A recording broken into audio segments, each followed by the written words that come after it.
kita akan belajar tentang doa teman-teman. Kita langsung aja mulai karena dari tadi udah banyak berdoa dan memuji Tuhan. Kita ke Lukas 11. Lukas 11 HP-nya dibuka, ada Alkitab dibuka juga. Gue bawa dua-duanya, Alkitab gue cuma gimmick. Ya, semua ayat ada di sini. Terus kenapa pastor bawa Alkitab, kan udah ada di HP semua ayatnya. Karena gini, teman-teman, ada berapa orang yang masih kalau ngelihat pendeta nggak bawa Alkitab tuh dia nggak mau dengerin khotbahnya. Ada yang kayak gitu. Tapi aku berharap di sini nggak ada. Cuman siapa tahu ada, jaga-jaga aja, jangan sampai lu kesini nggak ngapa-ngapain, nggak denger firman, cuman jingkrak-jingkrak terus pulang. Nggak ada gunanya. Maksudnya gue menghargai siapapun yang masih ngelihat pendeta mesti bawa Alkitab, is okay. Ya, tapi yang pasti HP-nya harus ada Alkitabnya teman-teman, kalau enggak bisa bawa lu ke neraka. Ya, saingan terbesar Tuhan atau Alkitab sekarang itu HP karena isinya macam-macam. Dan gue berharap di dalam macam-macam isinya HP lu ada Alkitab di dalamnya. Ya, apapun yang gak ada firman Tuhannya bisa bawa kita ke neraka, dari HP lu sampai hubungan, mungkin ada yang udah pacaran di umur segini. Ya, kalau dia gak tertarik sama firman Tuhan, lu mending cari yang lain. Ya, karena gini, kalau dia mau ke neraka gak usah ngajak-ngajak lo, dia bisa pergi sendiri. Ya, kalau dia gak mau diajak ke gereja berarti cari yang lain. Ya, kalau dia gak mau diajak ke gereja berarti dia mau ke neraka kan gitu. Ya, ke gereja harus maulah, kita harus ketemu Tuhan karena Tuhan yang kita paling perlukan. Lukas 11 ayat 1-2. Ya, kalau bisa request di depan gak usah dimunculin biar dibuka sendiri. Karena prof itu profesor ya, bukan profet. Profet bernama atau Profesor Renald Kasali pernah bilang generasi berikut tuh akan seperti stroberi. Bukan imut, lucu, kecut-kecut, pinky-pinky, bukan. Tapi ketekan dikit mejret.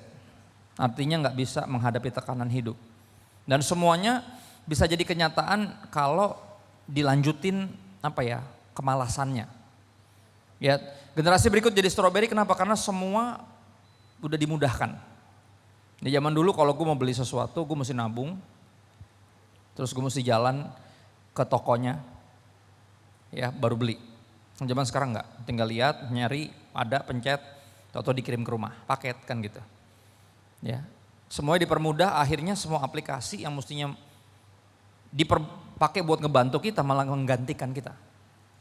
Ya, berapa banyak sekarang profesi jadi hilang karena udah bisa digantiin sama yang lain. Dan aku berdoa gak ada satupun dari kalian yang malas buka Alkitab. Ya, karena hubungan kita sama Tuhan gak bisa digantiin sama yang lain. Ya. Lukas 11 ayat 1-2. Nyampe ya.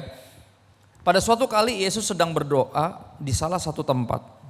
Ketika ia berhenti berdoa, berkatalah seorang dari murid-muridnya kepadanya, Tuhan, ajarlah kami berdoa sama seperti yang diajarkan Yohanes kepada murid-muridnya. Menarik. Artinya gini, kalau murid-muridnya gak minta diajarin berdoa, Yesus ngajarin berdoa gak? Kok aneh? Murid-murid Yohanes aja diajarin berdoa sama Yohanes. Masa Yesus sang guru agung gak ngajarin berdoa? Kira-kira kenapa Yesus gak tertarik ngajarin berdoa? Sederhana, karena gini, anak mana yang mesti diajarin ngomong sama papanya? Benar gak? Atau gini, pernah lihat video YouTube tutorial cara bernafas? Ada? Gak ada. Kalau benar doa itu nafas hidup orang percaya, masa ya disuruh ajarin berdoa? Gak perlu, orang juga tahu. Masa ada tutorialnya gitu? Gak perlu kan? Sama, berdoa juga gak perlu diajarin sebenarnya. Ya sama seperti anak ngomong sama papinya sendiri, masa mesti diajarin sih? Tapi karena murid-muridnya ngotot minta Yesus ngajarin berdoa, akhirnya apa? Diajarinlah mereka berdoa. Ya, jawab Yesus kepada mereka apa? Apabila bahasa Inggrisnya whenever. Tadi kan ada lagu-lagu bahasa Inggris tuh, ada yang tahu arti whenever? Ayo, kalau tahu arti whenever, angkat tangan satu orang. Whenever. Kapanpun, exactly. Every time. Kapan saja kita berdoa, berdoalah seperti, katakanlah apa? Kita pindah ke Matius 6.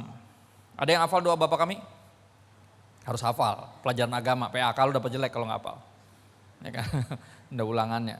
Pengakuan iman rasuli, doa Bapa kami mesti hafal. Ya. Matius 6 ayat 9-13 kita akan lihat poin-poin doa Bapa kami malam ini. Kenapa doa ini diajarin sama Yesus? Yesus nggak ngajarin doa Yabes by the way. Ya, doa Yabes sama kayak doa Kristo, sama kayak doa Rege, sama kayak doa teman-teman yang lain. Setiap kita punya pergumulan kita masing-masing. Ya mestinya nggak dijadi patokan. Yang jadi patokan harus doa Bapa kami yang diajarin sama siapa? Sama Yesus sendiri.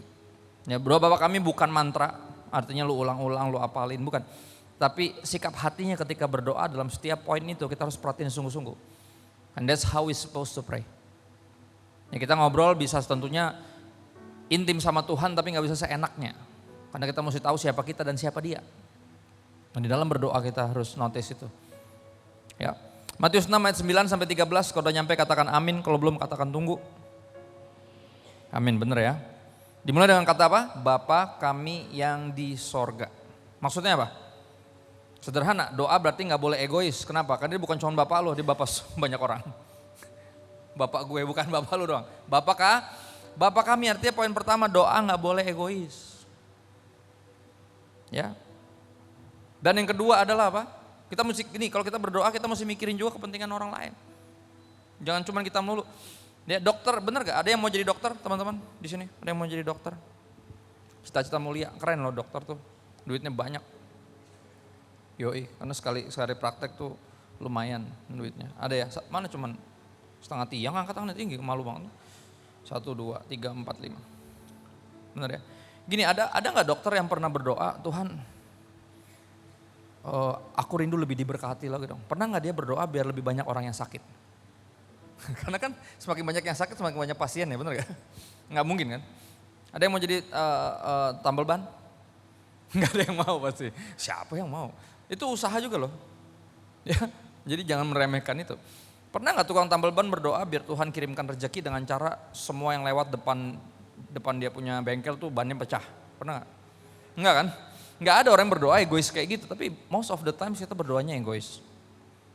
Ya makanya di Yakobus bilang kayak gini, lu gak dapetin apa yang lu minta ketika lu berdoa karena lu salah berdoa. Karena apa? Salah berdoa tuh apa? Apa yang bikin doa tuh jadi salah? Motivasinya. Karena yang engkau minta mau engkau pakai untuk memuaskan hawa nafsumu. That's what make a prayer is a wrong prayer. Doa yang salah tuh karena itu motivasi yang di belakangnya. Mungkin kata-katanya bisa manis, bisa puitis, bisa ngegombalin Tuhan, tapi motivasi di belakangnya itu loh yang bikin doa tuh benar apa salah. Yang pertama, doa nggak boleh egois, kan dia Bapak kami, bukan cuma Bapak lu doang. Ya. Berikutnya apa? Di dalam panggilan ini teman-teman kita diingatkan hubungan kita yang benar sama Tuhan tuh mestinya seperti apa? Seperti anak sama papinya sendiri. Lebih intim daripada cuma sekedar umat sama Tuhannya. Tapi anak sama papinya sendiri. Ya. Yang membuat kita apa? Ketika mengingat itu, segala keraguan di hati kita tuh diangkat. Kenapa? Karena dia bokap gua. Artinya apa? Semua yang gua perlu pasti disediain sama bokap gua. Dan dia bukan manusia biasa yang bisa kekurangan, bisa kebingungan, bisa kecapean. Enggak, dia Tuhan. Dia empunya dari segala sesuatu. Artinya kalau ada yang aku perlu, aku percaya karena dia papa, saya anaknya. Saya percaya pasti apa dia pasti cukupkan. Di dalam panggilan pertama ini aja udah banyak yang diangkat. Keraguan tuh diangkat. Kita diingetin siapa kita dan siapa dia. Asik ya? Yang ketiga, ada satu hamba Tuhan yang aku kagumi, salah satu yang Tuhan pakai via internet buat saya. Lewat khotbah-khotbahnya zaman saya baru bertobat dulu di tahun 2008, umurku 24 waktu itu. Jadi anak pendeta terlahir Kristen bukan berarti gak harus bertobat. Karena otomatis udah Kristen, auto sorga. Enggak, lo tetap harus bertobat di satu titik di hidup lo. Dan gue bertobat di umur 24, tahun 2008. Dan Tuhan banyak berkatin gue lewat hamba Tuhan ini namanya Francis Chan. Orangnya botak, jenggotan. Gue sempat kemarin nyoba botak, cuman kurang ya. Istri gue kurang setuju, jadi ya udahlah. Walaupun rambut gue udah menolak tumbuh sebenarnya di tengah-tengah ini, berkhianat.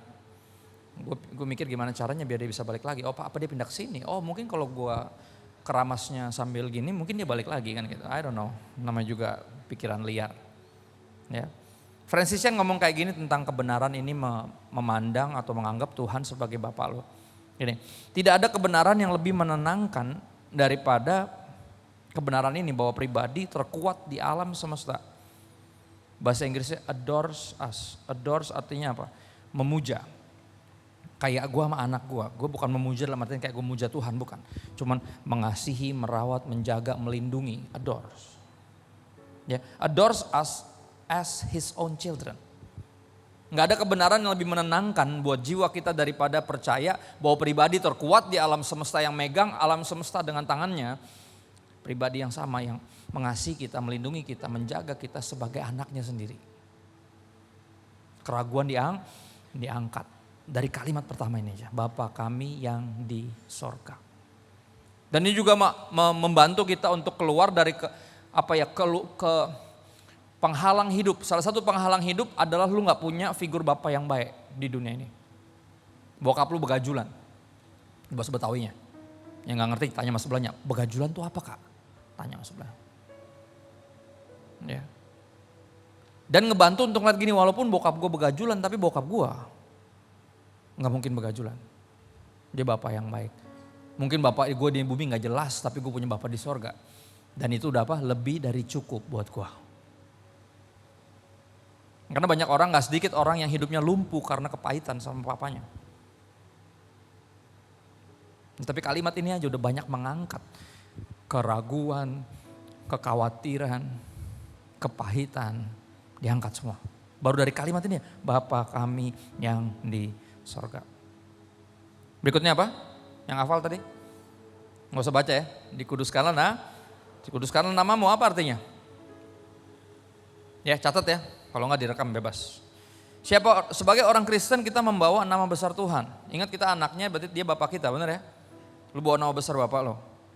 Dan kita mewakili dia yang apa? Dia pribadi yang apa? Yang baik dan kudus. God is good all the time and all the time God is good. Tuhan tuh selalu baik. Ya, dan kita mewakili Allah yang baik, Bapa yang baik. Mesti kita bersikap sebagai anak-anak yang mana? Yang kayak bapaknya lah. Kalau bapak yang baik masa anaknya bengal?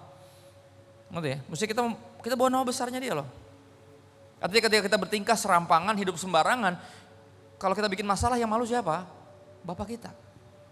Kita mencoreng namanya. Ya, yang mencoreng nama Bapa di sorga bukan orang non-Kristen, tapi orang Kristen. Yang ngaku sebagai anaknya, tapi hidupnya begajulan. Ya, makanya penting untuk kita hidup sungguh-sungguh. Punya hubungan yang benar sama bapak lu, jadi lu makin mirip sama dia. Ya, like father like son.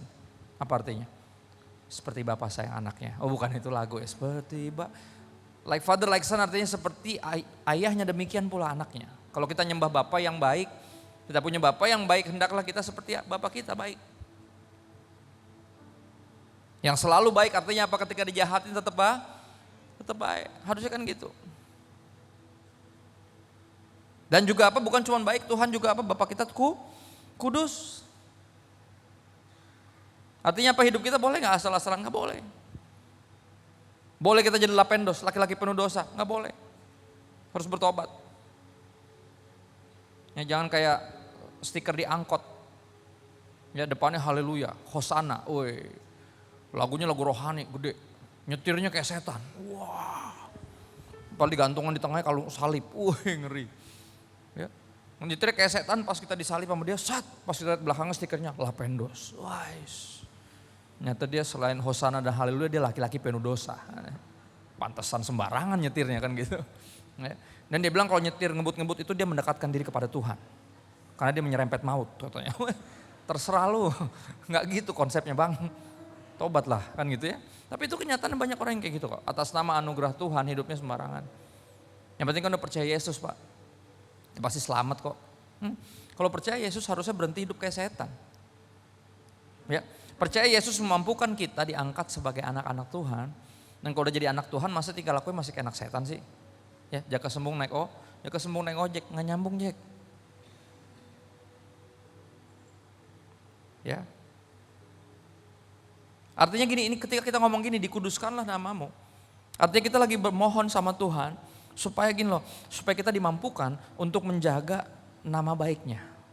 Supaya melalui hidup kita, dia tuh dimuliakan. Karena keseriusan kita sama Tuhan, orang yang tadinya suka menghina Tuhan, suka sembarangan sama Tuhan jadi gak enak. Jadi aduh, gue udah gak coba. Jadi gitu, padahal kita gak ngapain. Ya dulu tongkrongan saya anak band ya, mayoritas semuanya ngerokok. Saya enggak. Ya. Dan ketika saya mulai bertobat sungguh-sungguh, teman-teman saya suka gak enak sendiri. Waduh pendeta datang lagi. Rokoknya dimatiin, padahal gak ada yang nyuruh. Saya gak menghakimi siapapun kok. I'm just being me. Tapi mereka gak enak sendiri, lihat tuh. Harusnya kayak gitu, lewat hidup kita, orang yang tadinya sembarangan sama Tuhan, jadi lama-lama gak enak juga, aduh. Ya mestinya gue gak kayak gini harusnya, exactly. Dan kita berdoa sama Tuhan, Tuhan mampukan saya hidup sedemikian rupa, sampai lewat hidup saya engkau tuh dimuliakan. Nama baikmu tidak dicemarkan. Ya, berikutnya apa? Datanglah kerajaanmu. Dalam permintaan ini apa yang kita minta teman-teman? Kita meminta Tuhan untuk berdaulat sepenuhnya atas kita hingga kita ingin mentaatinya dengan segenap hati dan sukacita. Artinya apa? Tuhan atur hidup saya. Engkau kan rajanya nih. Ya biar kerajaanmu datang di hidup saya. Biar orang bisa lihat saya bahwa bukan saya raja atas hidup saya sendiri, tapi Tuhan. Ya, jadi terlihat dari hidup kita jadi orang-orang yang rela diatur sama siapa? Sama firman Tuhan. Sehingga orang lain bisa lihat apa artinya memiliki raja yaitu Yesus. Orang-orang yang rajanya adalah Yesus hidupnya gak bakalan sembarangan. Kita ikutin sang raja kehendaknya. Kita bahkan bawa apa? Bawa kerajaannya kemana? Ke tempat dimanapun kita berada. Ya, ke keluarga loh. Teman-teman, salah satu yang paling gue syukuri ketika Tuhan angkat kita, Dia masukin kita jadi anggota keluarga kerajaan sorga. Tahu ya, kalau bercandaan zaman dulu bilangnya keluarga kera. Keluarga kera, keluarga kera, keluarga kerajaan Allah. Gitu. Potongnya gak di situ dong, masuk keluarga kera. Monyet dong. Tapi kan kata dunia ini gitu, katanya manusia tuh monyet upgrade. Lu aja. Gue mah enggak, gue anak Tuhan, lu aja anak monyet. Apain jadi anak monyet, bener-bener jadi anak Tuhan kok. Atas nama science. Setahu gue kalau science jadi pinter, kenapa jadi dongo dah. Udah bagus-bagus ciptaan Tuhan, anak Tuhan, kenapa jadi anak monyet. Udah gak usah aneh-aneh, makanya sosok evolusi. Udah gak usah. Dia aja yang monyet, lu gak mau. Enggak, gue anak Tuhan. Masa gue anak monyet, bapak gue aja orang kok. Ya jadi jangan sampai pinter sampai dongo gitu loh. Ya. Kenapa kita diangkat dimasukin jadi anggota keluarga kerajaan sorga? Buat apa? Buat apa kita diangkat anak sama Tuhan? Sederhana, biar kita bisa bawa hadirat Tuhan dimanapun kita berada. Itu tujuan kita dimasukin. Jadi kita jadi anak Tuhan, jadi ketika kita dimanapun berada, kita bawa hadirat Tuhan, bawa kerajaannya. Di rumah kita, di keluarga kita, di tongkrongan kita, right? Kampus, di sekolah. Di mana aja kita berada. Kita bawa hadirat Tuhan, dan di mana ada hadirat Tuhan, di situ ada apa? Kemerdekaan. Where the spirit of the Lord is, there is freedom. Ya mereka yang terikat nongkrong sama kita, ngobrol sama kita, dimerdekakan. Mereka yang sakit kita doain disembuhkan. Mereka yang bingung ngobrol sama kita dikasih jalan keluar. Karena Tuhan kasih kita hikmat, kita bawa hadirat Tuhan, datanglah kerajaanmu. Berikutnya apa? Jadilah kehendakmu di bumi seperti di sorga. Di sorga yang berdaulat dan berkuasa siapa? Tuhan. Di bumi ini siapa? Mestinya Tuhan, tapi gak semua orang mau diatur sama Tuhan. Dimulai dari siapa? Dimulai dari kita dulu. Yang hidupnya persis kayak gitu, Tuhan jadilah kehendakmu di bumi seperti di sorga. Ya jadi apa? Saya mau hidup di bawah peraturannya Tuhan. Karena itu artinya membawa sorga turun ke bumi. Ya jadi kita gak usah ngurusin orang dengan dosanya, kita beresin dulu punya kita. Ya salah satu ayat favorit dari orang yang gak mau bertobat adalah jangan menghakimi. Ya kan orang Kristen hafalan ayatnya cuma 3. Yohanes 3:16. Jangan menghakimi, sama satu lagi roh penurut tapi daging lemah. Cuma itu 3 tuh ayat favoritnya. Kalau yang tegur lo lumayan dekat, lo akan bilang ya tapi ya Tuhan Yesus yang bilang sendiri roh penurut tapi daging lemah. Nah itu tuh dipakai. Roh penurut tapi daging lemah, makanya apa? Berjaga-jagalah dalam doa. Ayatnya dibacanya lengkap dong. Roh penurut tapi daging lemah bukan alasan buat hidup dalam dosa. Roh penurut tapi daging lemah adalah alasan untuk mulai membangun kehidupan doa. Udah tahu lemah, malah gak pernah berdoa. Kalau berdoa yang kuat apa? Rohaninya makin kuat ya kan? Baca Alkitab rohaninya makin kuat ya enggak? Jadi nggak lemah. Kalau nggak lemah dikit-dikit ada pilihan buat taat sama bikin dosa lagi. Tanya kenapa bikin dosa terus? Roh penurut tapi daging lemah. Nah yang paling nyebelin adalah jangan menghakimi. Tahu nggak? Jangan menghakimi itu artinya bukan begitu. Jangan menghakimi tapi apa? Hakimilah dengan adil. Artinya ketika lo mau negur orang, oke, melihat kayak ada selumbar di mata saudara lo. Selumbar di mata itu apa? Belek, tau belek. Pernah nggak lo tarik belek lo dari samping sampai kanan geli gitu? Nah itu dia, itu namanya selumbar. Gimana cara lo bisa lihat belek di mata saudara lo, tapi ada balok di mata lo? Bisa nggak? Nggak bisa. Makanya apa? Kalau menegur orang, singkirin dulu baloknya. Ya bukan arti kita harus sempurna dulu baru negur orang, bukan. Tapi apa? Perhatiin hidup lo. Kenapa orang gak mau denger lu negur? Ya lu sama bajingannya sama dia. Apa gunanya lu nasihatin? Sampai busa juga gak bakal ngaruh. Hidup lu dulu beresin. Sungguh-sungguh dulu ikut sama Tuhan. Jadi apa lu gak ngomong aja tuh orang udah matiin sendiri rokoknya. Padahal gue gak ngomong apa-apa. Wah pendeta datang lagi. Minumannya diumpetin, dibuang malah. Saya pernah gitu habis khotbah di satu gereja kan. Biasanya di gereja di mall kan khotbahnya berapa kali ya. Saya lagi jalan ke food court mau nyari makanan. Tiba-tiba ada yang tadi jemaat. Wah Pak Pendeta. Umpetin kan gitu. Gimana Pak? Gue ajak ngobrolnya, gue tungguin sampai habis tuh rokoknya. Panas kan pasti habis tuh. Sengaja gue tungguin nih udah agak pendek tadi gue lihat tinggal seperempat kan gitu. Ya Pak gini-gini. Biasa gereja sini, iya enggak sih kadang jalan-jalan aja Pak ini lagi pas di sini oke. Sama siapa aja? Aduh dia udah kayak mulai gelisah kan aduh panas nih masalahnya kan. Kan gitu. Kenapa? Oh ngerokok. Aduh sorry kenapa gak dikeluarin rokoknya gak enak lah ada Bapak. Lah emang ada tulisan di baju saya no smoking? Nah gak enak sendiri, belum dinasehatin loh. Dan aku berdoa biar hidup kita segitu benar. Ya segitu menjadikan Tuhan Raja atas hidup kita sehingga orang yang gak benar. Cuman kita datang di situ aja dia bertobat sendiri. Teman-teman ingat gak? Pemungut cukai yang naik pohon. Siapa namanya? Sakius, bukan Lazarus bener ya. Ada pendeta yang khotbah salah, dibilang Lazarus, parah banget. Dan dia menyadari ternyata salah, jadi bilang Pak Lazarus turun, mestinya Sakius naik pohon, kata dia gitu. Salah aja bikin maaf kayak. Turun, itu tempatnya Sakius, kata gitu. Sakius suruh turun terus ngapain? Yesus bilang apa, gue mesti numpang di rumah lo. Akhirnya apa? Sakius buka rumahnya, ditarik semua teman-temannya yang pemungut cukai semua. Yang dianggap sebagai pendosa paling parah. Dan dia kumpulin dan di hadapan teman-temannya. Yesus cuma numpang makan loh, dia gak khotbah, dia gak suruh bertobat, Enggak ada ayatnya di situ. Tapi apa dia bertobat sendiri? Dia bilang dia berdiri. Semua yang pernah gue rampas, gue akan balikin 4 kali lipat. Dan sisanya hartaku gue kasih orang miskin. Hari itu dia gak punya apa-apa secara finansial. Gak punya duit, tapi dia memiliki segalanya. Yesus. Dia punya Yesus yang hadir di hidupnya, lihat gak? Orang itu gak ada yang ngotbain. Dan aku berdoa kita sepowerful itu. Sesungguh-sungguh itu sama Tuhan. Sampai kita bisa menjadikan kehendak Tuhan tuh terjadi di bumi seperti di sorga. Ya. Yohanes 4 ayat 34 kita mental sedikit teman-teman nanti balik lagi. Kalau pakai Alkitab yang tali ada talinya kalau Alkitab biasa ya. Tapi gak apa, lo kan pakai digital tinggal pencet-pencet doang kok. Yohanes 4 ayat 34. Tuhan Yesus ngomong apa?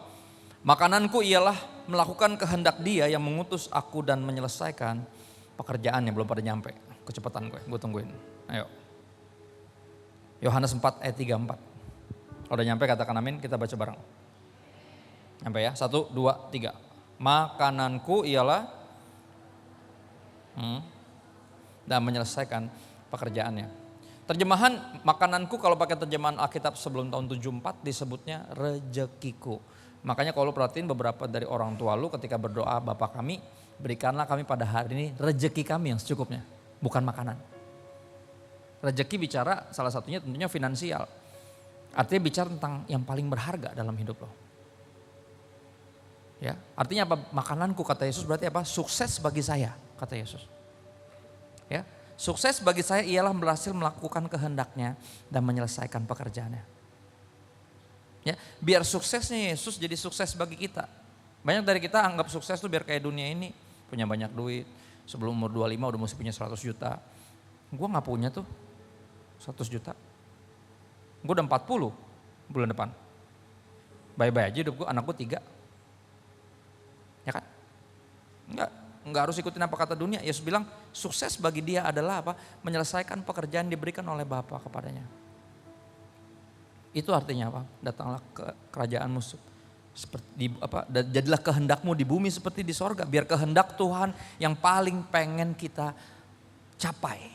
Itu cita-cita saya. Melaksanakan kehendak Tuhan dalam hidup saya. Berikutnya ada apa? Ada yang hafal? Kita balik lagi ke Matius 6. Baru berikutnya apa? Berikanlah kami. Nah ini dia, ini favorit nih dan membingungkan. Berikanlah kami pada hari ini makanan kami yang secukupnya. Nggak nyambung ya. Soalnya kan banyak dari kita kan berdoa biar Tuhan memberkati kita apa? Berlimpah, limpah, limpah. Oh haleluya.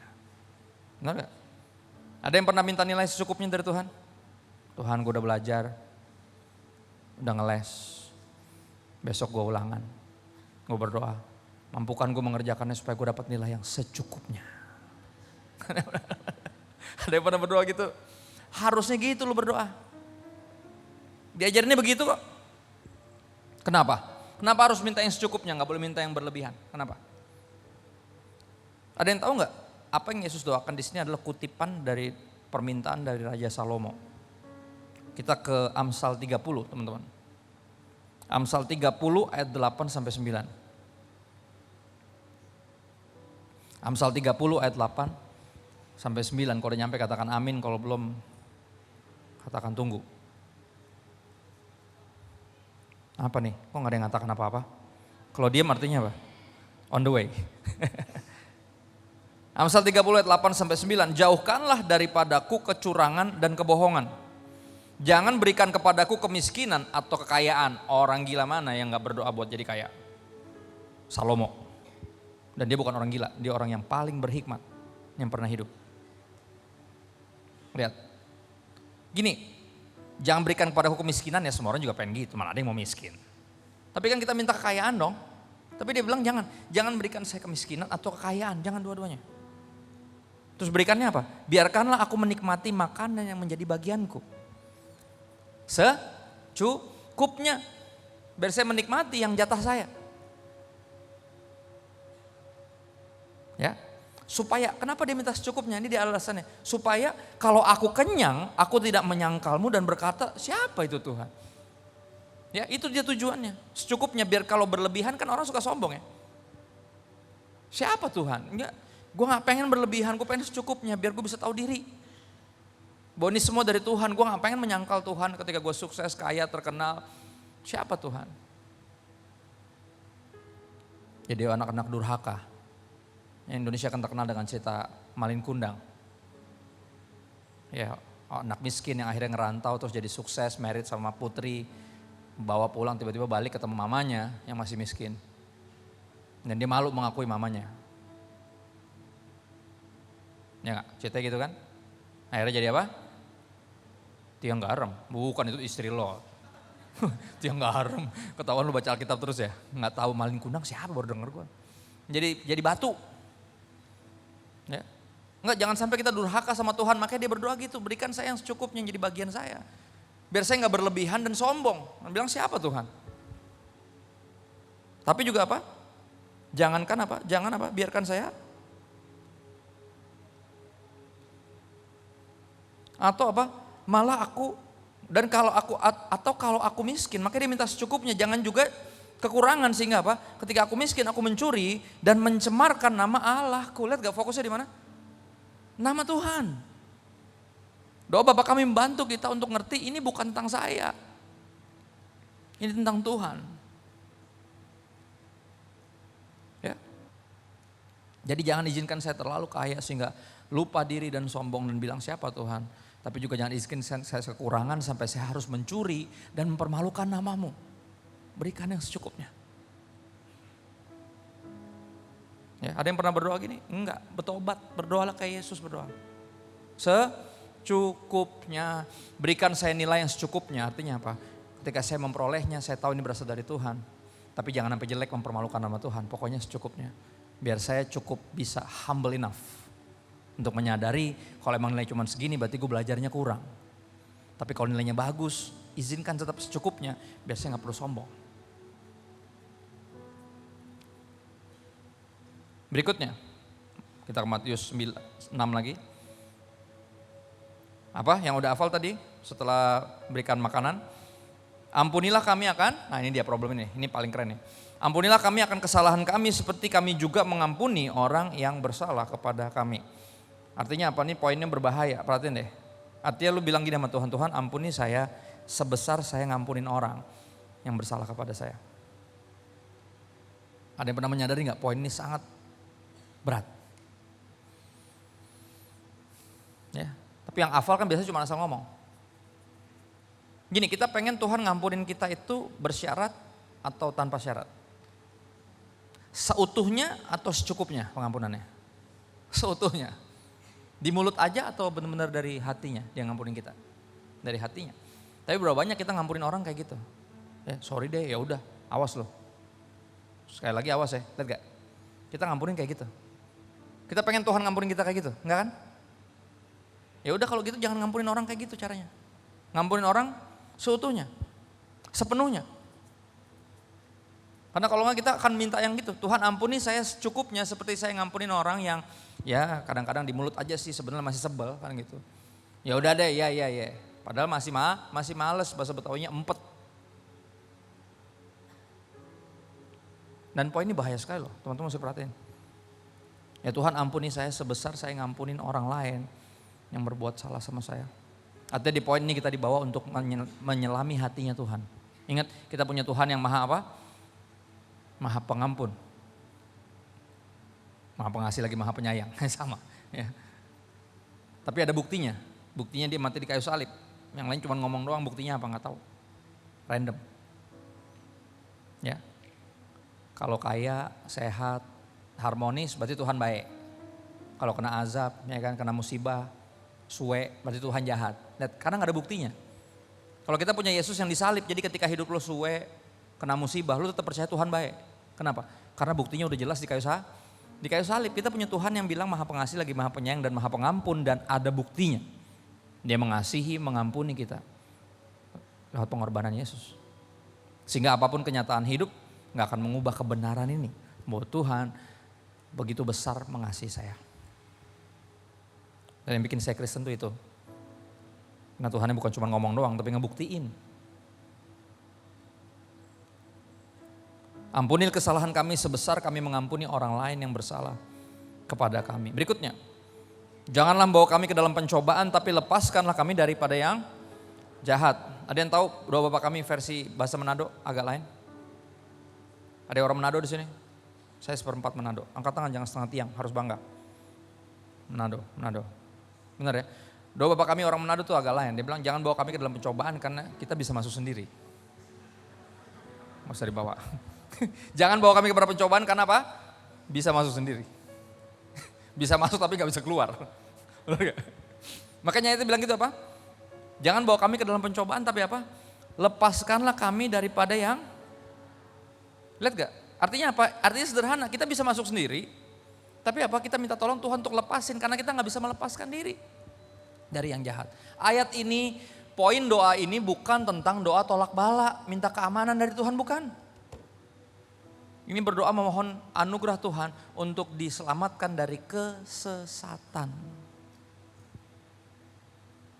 Kita punya kecenderungan untuk tersesat, tapi kita gak bisa keluar dari kesesatan itu, tapi kita bersyukur kita punya siapa? Juru selamat. Lepaskanlah kami dari yang jahat. Bisa masuk gak bisa keluar, kan gitu.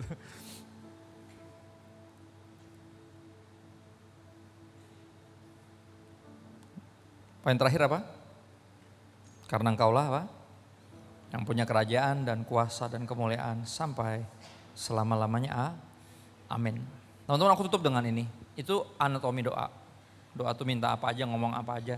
Yang pertama pengagungan, ucapan syukur, berikutnya baru lo boleh minta. Tapi bahkan dalam setiap permintaan kalau lo perhatiin, setiap permintaan masih berfokus kepada namanya, benar ya? Bukan tentang kita loh. Bahkan dalam permintaan aja kita masih fokus. Jangan sampai saya kekurangan, kasih yang secukupnya biar saya gak perlu nyuri ketika kurang. Dan gak sombong ketika berlebihan dan namamu dipermalukan. Pokoknya poinnya masih sama. Doa tuh membuat kita fokus, mengingatkan kita bahwa hidup saya bukan punya saya. Sehingga hidup kita gak sembarangan.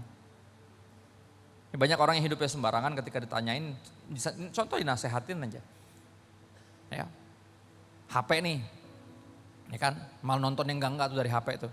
Ntar ditegur tuh, ya elah, ngapain sih nonton begitu? Terserah gue dong, HP gue, kuota gue, mata gue, lihat gak? Karena dia pikir siapa? Punya gue. Beda kalau lu sadar bahwa itu bukan punya lu. Ada yang pada minjem motor di sini? Pasti bawahnya gak sembarangan kan, kenapa? Bukan punya lu kan? Bener gak? Exactly. Hidup lu sembarangan kalau lu pikir hidup lu punya lu, bukan. Makanya Rasul Paulus bilang bagus, hidupku bukannya aku lagi. Tapi Yesus dalamku, makanya apa? Dulu gue sembarangan tapi sekarang udah enggak. Gue baru tahu pas gue baca Alkitab, oh ternyata ini bukan tentang gue. Hidup gue bukan punya gue, makanya gak bisa sakarep-karepnya sendiri. Ya hirup aing kumaha aing, gak bisa, tobat lo. Enggak. Dan di dalam berdoa, semakin sering berdoa kita semakin ingat. Diingatkan terus, ini bukan tentang saya. Ya, aku akan tutup dengan dua alasan kenapa at least gue berdoa. Karena berapa dari lu gak mau berdoa? Karena pikir gak ada gunanya. Ngapain berdoa? Kalau ujung-ujungnya yang gue minta belum tentu dikasih sama Tuhan. Ada yang gitu. Ngapain berdoa? Orang Tuhan udah tahu, ngapain gue mesti ngasih tahu? Orang Tuhan udah tahu, udah. Ada yang gitu. Jadi gak berdoa karena gak ngerasa ada gunanya. Maka bisa kita ngobrol ya kan? Gue tutup dengan dua alasan kenapa Christopher tapi Heru berdoa. Ada dua. Ya, dan gue harap ini bisa jadi alasan yang masuk akal buat lo. Oke, ini yang pertama. Kita berdoa bukan untuk mengingatkan Tuhan, karena Tuhan gak pernah lupa, setuju ya? Emang lu pikun, lupaan gak? Tuhan gak mungkin lupa. Ya, yang pertama apa? Kita berdoa bukan untuk mengingatkan Tuhan karena Tuhan gak pernah lupa. Dan jelas bukan untuk ngasih tahu Tuhan karena Tuhan udah tahu. Ya, tapi apa kita berdoa untuk mengingatkan? Ada 2 poin. At least gue berdoa untuk mengingatkan diri, bukan mengingatkan Tuhan. Yang pertama apa? Mengingatkan diri bahwa saya bukan Tuhan. Saya harus terus diingatkan itu. Kalau enggak saya sering kecewa. Seolah yang saya pengen harus terjadi seperti itu. Yang saya mau harus dikasih sekarang. Jadi ketika gak dapetin apa yang saya mau, saya kecewa. Di dalam kekecewaan penting untuk diingatkan saya bukan Tuhan. Artinya gak semua yang saya pengen bisa saya dapat. Dan di dalam berdoa saya diingetin saya bukan Tuhan. Yang kedua, ketika saya berdoa saya diingatkan yang kedua bahwa saya punya Tuhan. Artinya saya punya pribadi yang kepadanya saya bisa minta tolong. Yang jauh lebih kuat dari saya, yang tidak terbatas. Ya, 2 hal itu alasan Christopher Tapiheru berdoa. Untuk mengingatkan diri bahwa saya bukan Tuhan dan saya punya Tuhan. Udah itu aja kita ngobrol teman-teman. Karena aku yakin di ngobrolnya lebih banyak ngebantu teman-teman untuk akhirnya berdoa. Karena some of you ngerasa gak perlu berdoa. Dan gue harap apa yang gue bagiin ini sederhana. Yuk kita ngobrol yuk. Thank you guys.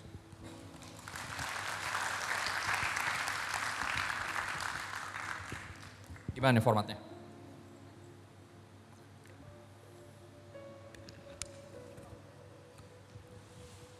Langsung, ada MC-nya. Oke, siap. Wow. Oke. Wow, what a sermon guys. Aku belajar banyak banget dari Pastor Christopher. Yes. Sekarang kita mau sesi Q&A guys. Thank you for sharing the message tonight. You're welcome. It was so meaningful. Ya. Yes. Aku di tengah? Iya. Oke, dikeroyok. Oke, siap. Maaf. Okay. So pertanyaan kalian langsung bisa scan di QR di sini dan langsung bisa kirim your questions. Oke. Menarik. Gimana cara konsisten untuk berdoa di tengah kesibukan-sibukan kita? Ada yang tahu arti konsisten? Konsisten artinya terus menerus. Konsisten. Gimana cara konsisten berdoa di tengah kesibukan? Gini, Siapa yang tiap hari kalau makan tuh konsisten? Artinya makan pagi jam 8, makan siang jam 12, makan malam jam 7, right? Makan malam banget kalau belum tidur jam 12 gitu. Ya, ada yang konsisten makan? Kenapa kita konsisten makan? Sederhana, because we know we need it, right? The only way that we can consistently praying itu sederhana kalau kita menyadari bahwa kita yang perlu Tuhan, bukan Tuhan yang perlu kita. Ini enggak? Orang yang gini, sesibuk-sibuknya lu, kalau lu udah lapar lu pasti makan. Kalau nggak makan sakit, sama. Walaupun sibuk loh. Orang sibuk aja makan sambil kerja loh. Dia pesen nasi padang ya kan, minta tolong obek dibawain ke meja sambil gawe sambil makan. Bisa nggak lu sambil gawe sambil doa? Bisa. Atau siapa nggak bisa? Saya kalau nyetir sambil doa, nggak mungkin saya nyetir tutup mata berdoa, kecelakaan yang ada. Saya sibuk, tapi masih berdoa. Ya karena saya tahu saya memerlukan Tuhan, bukan Tuhan yang perlu saya. Jadi doa bukan jadi kewajiban buat saya. Doa itu hak. Teman-teman ingat kisah Daniel gak? Daniel dimasukin gua singa gara-gara apa? Gara-gara berdoa, exactly. Dilarang berdoa, tapi dia tetap berdoa. Kalau kita dilarang berdoa malah seneng. Emang gak suka sih, pas banget dilarang kan gitu. Tapi dia malah maksa loh. Bayangin, lu kalau tetap berdoa, dibuang ke gua singa, dia tetap berdoa, gila gak? Kalau kita dapat larangan berdoa malah seneng kan, emang gak suka. Sampai mesti ada diwajibkan untuk berdoa. Ada loh yang mesti diwajibin berdoa. Padahal kita tahu kita yang perlu berdoa. Doa kan nafas. Kalau kita dipaksa untuk gak bernafas, malah kita ngelawan. Bener gak? Kalau ada yang orang mengebekap mulut lo, sampai lu gak bisa nafas, pasti lu lawan. Karena lu perlu bernafas. And that's exactly what Daniel does. Gak mungkin gue gak doa, kata Daniel. Bisa mati rohani gue. Gue tetap berdoa. Gue singa gak masalah. Gue tetap berdoa. Gue singa deh. Bener gak? Dia jadikan doa sebagai hak, bukan kewajiban. Kalau lu tahu itu privilege. Makanya kalau lu pernah perhatiin, kalau lu ikut follow IG gue ada satu potongan khotbah gue yang lagi viral sekarang. Ngomongin tentang doa. Gue tulis gini, gue ngomong gini. Di satu buku tentang doa yang gue baca, dia tulis kayak gini. Yang punya hak istimewa untuk membangunkan seorang raja jam 4 pagi hanya untuk minta minum, itu cuman anaknya. Gue ulang. Yang bisa ngebangunin seorang raja subuh-subuh minta minum, itu cuman anaknya. Dan privilege untuk berdoa itu seperti itu. Lu bisa ngomong sama bapak lu sendiri, raja segala raja. Dan lu bisa minta dia melakukan yang lu gak bisa. And he will do it. Habis itu apa gue bilang gini, ada yang pernah gak subuh-subuh dibangunin sama Tuhan? Lu tidur nih jam 2, jam 4 udah bangun, padahal kurang tidur dong. Jam 4 bangun dan itu berkali-kali, besoknya gitu lagi. Besoknya gitu lagi. Siapa yang sering dibangunin subuh-subuh? Terus random, lu gak tahu mau ngapain, bingung. Lu diem terus coba tidur lagi kan. Tapi susah, kayak agak susah gitu loh. Sering, lebih dari sekali, angkat tangan. Angkat tangan, gak apa-apa. Banyak, gue yakin pasti banyak. Lihat, ada yang tahu gak itu Tuhan bangunin kita? Buat apa? To make time for you to speak to him because you don't have time. Sampai Tuhan mesti bikinin waktu buat lo. Guys, we always don't have time. Kita selalu gak punya waktu. Kita punya semua kesibukan. Makanya mesti dibuat karena gak punya. Kayak nyari duit. Lu gak punya duit makanya mesti nyari. Mesti bikin duit ya kan. Karena gak punya, sama kita gak punya waktu. Tapi kita harus bikin waktu dan percaya atau enggak, terima atau enggak, ini kebenarannya. Lu hanya akan bikin waktu buat yang lu anggap penting. If you know exactly that you need him, you will pray. Sesibuk apapun lo. Dan itu dari gue, itu my personal take on this. Ya. Wow, oke. Sekarang kita lanjut ke pertanyaan selanjutnya. Itu ada bagaimana? Yang nyambung sama doa dulu, pacaran mantar. Oh ya, itu tadi ada di bawah. Banyak lagi yang boleh like. di scroll ke bawah tadi Kak. Lagi ngomongin doa lu pacaran aja otak lu. Oke. Ya, Kak aku punya pertanyaan soal fall short yang maksudnya kita tetap jatuh ke dalam dosa yang sama. Kita udah doa supaya nggak jatuh lagi, tapi masih tetap gimana ya Kak doanya? Doanya sih nggak salah sebenarnya, cuma prakteknya yang nggak nyambung. Maksudnya gini, contoh gini, gue punya teman yang berdoa, dia tuh pengen six pack, pengen banget six pack. Asli pengen banget six pack. Ya tapi dia hobinya tuh ngemil gitu loh. Dan malas olahraga. Bisa gak six pack? Ngerti ya? Doanya harus nyambung sama usahanya. Makanya ada istilah nama sekolahan tuh di BSD. Orayat Labora. Oke. Berdoa dan berusaha. Jangan cuma doa. Usahanya apa? Untuk gak jatuh lagi dalam dosa itu. Gini, ini usaha gue. Gue dulu terikat pornografi 20 tahun. Dan mainly zaman itu belum HP itu belum terlalu terkenal. Lu gak bisa browsing. Enggak. Semuanya masih pakai laptop. Masih pakai komputer. Ini yang terjadi. Gue pindahin komputer gue ke ruang makan. Biar gue gak bisa, ngerti kan? Gue berusaha. Kalau emang Tuhan lepasin gue dari keterikatan nih. Gue pindahin ke ruang makan. Sehingga semua orang bisa lihat apa yang lihat. Itu namanya ada usahanya. Usahanya apa? Ada gak usaha yang spesifik yang teman-teman lakukan? Ya, untuk bisa gak lagi jatuh ke situ. Kalau gak ada, doa lu kayak ngeledekin Tuhan gitu loh. Yang tadi gue bilang pengen six pack tapi gak mau olahraga, hobinya ngemil. Ngimpi, itu dia. Ya, ayo. Alright lah, Bora berdoa dan berusaha. Usaha lu menunjukkan bahwa lu ketika berdoa lu mintanya sungguh-sungguh sama Tuhan. Ya, harus ada usahanya. Oke, lanjut. Oke, sekarang kita ke pertanyaan selanjutnya itu ada bagaimana cara memperbaiki waktu berdoa yang baik, lebih baik mana doa pagi atau doa malam, dan bagaimana mengatasi kekecewaan dalam jawaban doa. Ini pertanyaannya banyak nih. Lebih baik mana doa malam atau doa pagi? Buat gue doa itu kalau bisa 5 waktu minimal. Jangan mau kalah dong. Mana? Hey guys, if you know exactly that prayer is a privilege, you will do it as often as you can. Ya kan dia kan kayak nafas. Ada yang nafas cuman seminggu sekali kan. Masuk lagi kayak ikan paus. Kayak apa? Kayak kapal selam naik ke atas. Masuk lagi setahun naik lagi gitu. Enggak? Ada Kristen napas di sini? Kristen Natal dan Paskah? Natal muncul, habis itu hilang lagi, habis itu Paskah muncul, Kristen napas. Paling parah Kristen Natal, paling parah tuh. Natal doang dia inget dia Kristen. Oh iya gue Kristen ya, baru inget ya. Enggak, gini napas seminggu sekali aja gak masuk akal. Ya, bagus gini. Sekali lagi kalau lo anggap di napas, lo akan berdoa sesering mungkin. Kapanpun lo akan kontak sama Tuhan, bahkan dalam posisi apapun, ketika lagi kerja, ketika lagi mau berinteraksi sama orang, ketika mau ketemu sama orang, gue di jalan selalu berdoa, Tuhan I pray for him, gue pengen obrolan ini helpful buat dia.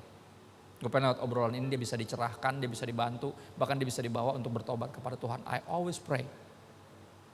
Always pray. I live prayerfully. Baiknya pagi atau malam, pokoknya jangan lu pas lu ngantuk ya jangan. Nanti gawat, lu doanya malam, aminnya pagi nanti. Malam-malam udah ngantuk gak bagus, pagi-pagi masih ngantuk, apa gunanya? Ada yang pernah doa pagi-pagi? Udah mulai tapi belum amin, udah ngilang dulu, udah rebah, pernah belum ada tumpang tangan? Karena masih ngantuk, jangan. Ya, nah ini penting banget nih pertanyaannya, yang tadi, gimana mengatasi kekecewaan tadi? Ya, kekecewaan ketika berdoa, orang kecewa ketika apa sih? Ketika yang lu minta gak dikasih kan?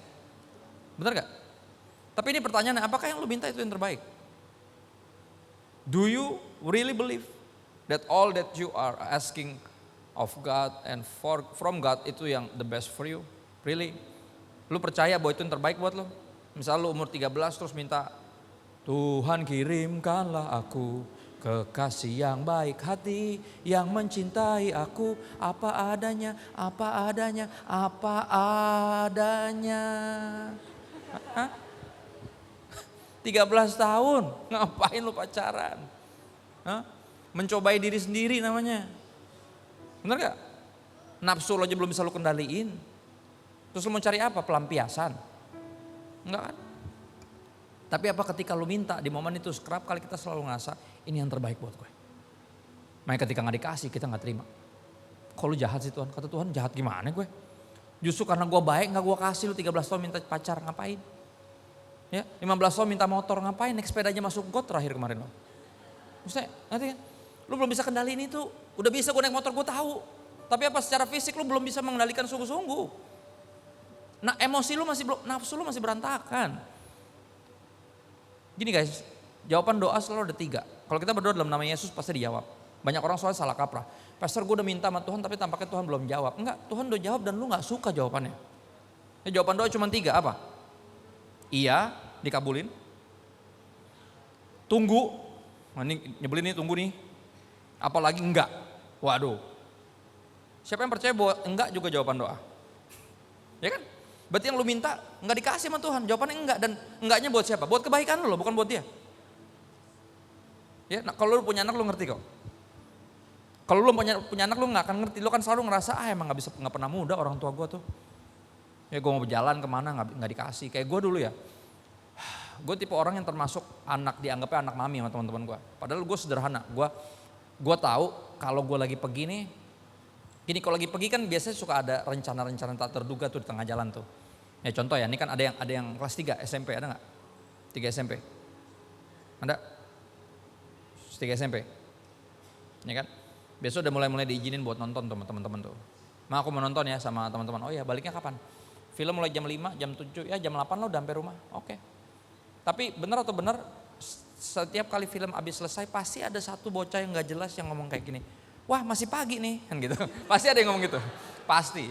Habis itu pasti ada kegiatan di luar dari rencana, di luar agenda. Pasti ada tuh. Kita kesini yuk masih keburu nih ya kan. Pasti ada yang geblek gitu, pasti ada. Ya. Dan gue selalu jadi orang yang bilang gini, gue tanya nyokap gue dulu, lu anak mami lu, pasti digituin. Gue doang yang nanya nyokap, yang lain enggak. Jadi akhirnya gue dapati ketika nanya, kemungkinan diizinkannya itu sangat kecil. Ya, jadi beberapa laki-laki tuh dia bertumbuh besar, pas udah bawa bapak tuh prinsipnya masih salah. Jadi dia bilang gini, lebih baik minta maaf daripada minta izin. Ada loh bawa bapak yang kayak gitu, tobat pak jangan ketawa, tobat. Ngaco itu dari kecil udah ngaco pandangan lo. Ya, lebih baik minta maaf daripada minta izin. Karena kalau minta izin belum tentu diizinkan. Ya. Tapi apa percayalah, saya orang yang sampai hari ini nggak pernah ngomong gini. Tahu gitu gue dengerin nyokap gue. Gue nggak pernah ngomong gitu. Semua teman-teman gue yang lain ngomong kayak gitu. Mereka hidup dalam penyesalan. Gue nggak perlu nyesel. Walaupun ketika gue taat gue culun. Artinya apa? Ini yang gue percaya. Ketika Tuhan bilang enggak, itu pasti buat yang terbaik. Dan ini yang sulit kita terima. Kenapa? Karena kita tahu menurut kita yang baik itu seperti ini. Ya tapi ada satu quotes bagus banget gue dengar dari seorang, kayaknya pastor Katolik deh, Romo gitu, siapa lah gue lupa namanya siapa. Dia bilang kayak gini, kedewasaan rohani akan membawa kita bisa bersyukur bukan hanya ketika apa yang kita minta dikasih. Tapi kita bersyukur ketika apa yang kita minta nggak dikasih. Dan itu disebut kedewasaan rohani. Ya, orang dewasa menyadari bahwa nggak semua yang dia minta itu buat kebaikannya, makanya belum tentu dikabulin. Dalam artian nggak. Kalau Tuhan bilang enggak itu juga jawaban dan kita harus terima itu. Contoh, gue berdoa untuk kesembuhan bokap gue ketika dia sakit di 2020. Tuhan nggak kabulin, pulang ke sorga. Tahun depannya, Radit, ketika gue berdoa buat Radit, kita berdoa semua pakai Zoom, semua hamba Tuhan hebat, satu Indonesia, bahkan sampai Southeast Asia semuanya pray for Radit untuk sembuh, tapi nggak diizinkan, malah pulang. Oke, gue berdoa buat nenek gue, umur gue masih kelas 6 SD. Nenek gue umur baru 59. Pelayanan penginjilan ke Papua kena malaria. Dan gue berdoa Tuhan pasti sembuhin, masa dari setan aja biasa dilindungin, masa dari nyamuk aja gak bisa dilindungin maksudnya. Lihat gue kecewa sama Tuhan tapi gue di dalam kekecewaan gue karena gue minta gak dikasih. Gue bertumbuh secara rohani dan menyadari kalau ada yang dia bilang enggak atau tunggu, itu pasti buat kebaikan gue. Ya, dan di sini kita bisa atur ekspektasi ketika berdoa. Makanya Yesus ngajarin berdoa gimana? Bapa, jikalau boleh, cawan ini lalu daripadaku. Tapi apa? Bukan kehendakku, melainkan kehendakmu. Lihat, minta mah minta gak apa-apa. Tapi apa? Belajar pengabulannya juga kita harus belajar percaya sama hatinya Tuhan. Oke? Bukan kehendakku yang jadi tapi kehendakmu. Jadi ketika apapun nanti yang terjadi lu gak kecewa. Karena lu tahu ini pasti buat yang terbaik. This is for my good kok. Disuruh nunggu atau ditolak. Oke, lanjut. Oke, pertanyaan yang terakhir, Pastor, gimana cara buat kita mengampuni orang tua? Apalagi bapak saya yang pernah ngelukain hari saya dan ibu Hari saya. Hati maybe. Hati kali ya, oke. Iya, hati. Gini, ingat poin mengampuni tadi? Ampunilah kami seperti kami mengampuni orang yang bersalah kepada kami. Artinya apa? Sederhana. In order for you to forgive, you need to ask for forgiveness. Lu mesti menerima pengampunan lu dari Tuhan. Baru lu bisa memberikan pengampunan buat yang lain. Idenya gini guys, terima, kasih. Terima, kasih. Lu terima pengampunan sehingga lu bisa memberi pengampunan. Kalau lu gak pernah diampunin sama Tuhan, lu gak akan pernah bisa ngampunin siapapun. Apalagi orang tua sendiri. Karena kita kan kecewa banget, karena dia orang paling dekat. Kok bisa-bisanya lu kayak gini? Right? Kita hanya bisa mengampuni ketika kita apa? Telah menerima pengampunan, kita gak bisa memberi yang kita gak punya. Bener gak? Gua gak punya 2 juta, bisa gak lu datang ke gua, Kak, aku boleh pinjam 2 juta gak? Gak bisa, gua gak punya. Right? Jadi gua harus apa? Terima dulu 2 juta dari Tuhan, sehingga gua bisa bantuin siapapun yang minta 2 juta dari gua. Ya kita hanya bisa mengampuni ketika kita lebih dahulu apa? Diampuni.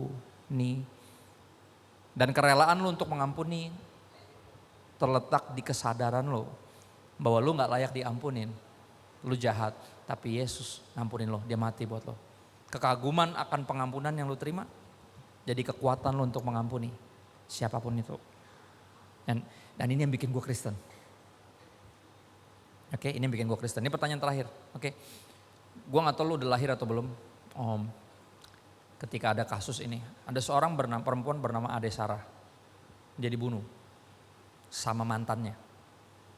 Oke, mantannya jadian sama orang lain berdua karena mungkin jadiannya yang satunya toksik, cemburu sama Ade Sarah. Udah mantan padahal, dibunuh. Dibawa ke pengadilan kasusnya.